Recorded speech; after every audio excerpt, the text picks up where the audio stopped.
بسم الله الرحمن الرحيم. الحمد لله رب العالمين، والصلاة والسلام على خير خلقه محمد وعلى آله وأصحابه أجمعين.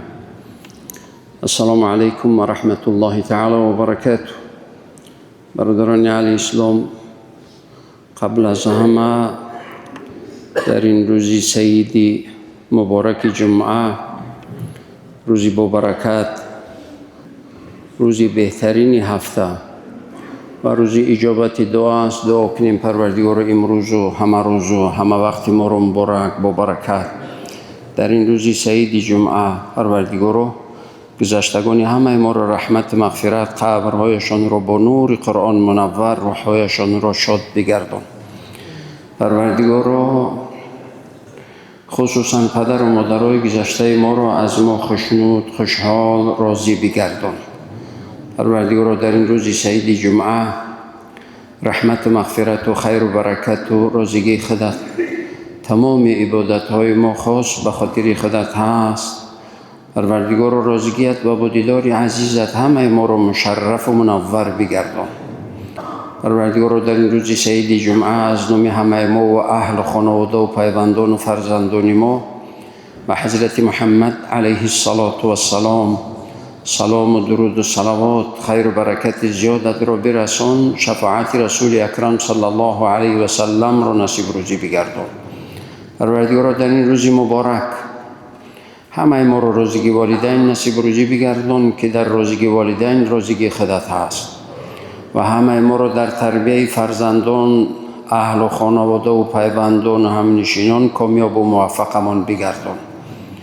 پروردگار همه اون هموطنان عزیزی ما که بیرون از کشور مهنت و زحمت میکشند، خصوصا در مهاجرت مهنتی هستند، پروردگار توفیق را رفیقشان بگردان و در کسب و کارشان برکت عطا فرما و با عزت و با برکت و با سعادت به نزد اهل و خانواده و پیوندان بر بگردان. پروردگار در این روز سعید جمعه تمامی بیماران اهل اسلام را شفای کامل و عاجل عطا فرما.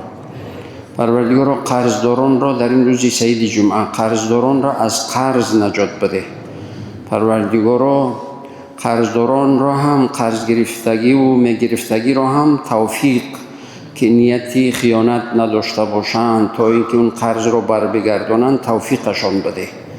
پروردگار مشکلی هایشان را برطرف در عمر و زندگی و کسب و کار و رزق و روزیشان، مهنت و زحمتشان برکت دائمیت نصیب روزی بگردان. پروردگار دعاهای ما را به درگاهت قبول بفرما، دستای ما را خالی مگردان و خصوصا در این روز سعید جمعه، روز اجابت دعا، پروردگار کشور و وطن ما را همیشه آرام، همیشه آباد، همیشه پیشرفته و ترقی کرده از جهت دین و دنیا در حفظ و حمایه و پناه خودت نگه بدار. پروردگار در این عصر و این زمان کشورهای سوخته ایستاده است.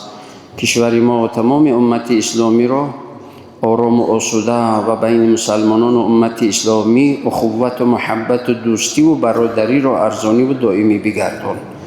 تمام فتنه ها و تمام بدخواهان و تمام شیطان صفت ها را خودت سرشته کن. پروردگار را توفیقشان بده. پروردگار را پیشوای ملت و تمام شخصان خیرخواه این کشور اسلام و مسلمین را در تمام کارهای خیر، عملهای صالح و نیتهای نیکشان کامیاب و موفق بگردان.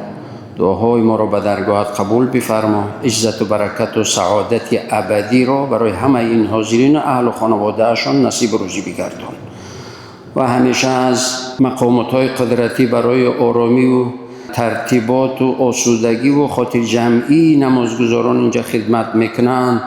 پروردگار همه اونها را هم عزت و برکت و سعادت، مقامات بلند رتبه های عالی و در خدمت وطن و کشور کامیاب و موفق و استوار نگاهشان بدار و همه عسکر بچه‌هایی که در خدمت حربی هستند، پروردگار را با ننگ و آر و ناموس، عقل و فراست سالم و با عزت و با برکت به نزد پیوندانشان بر بگردان. و صلی اللهم علی سیدنا محمد و علی آله و صحبه اجمعین. آمین برحمتک یا ارحم الراحمین.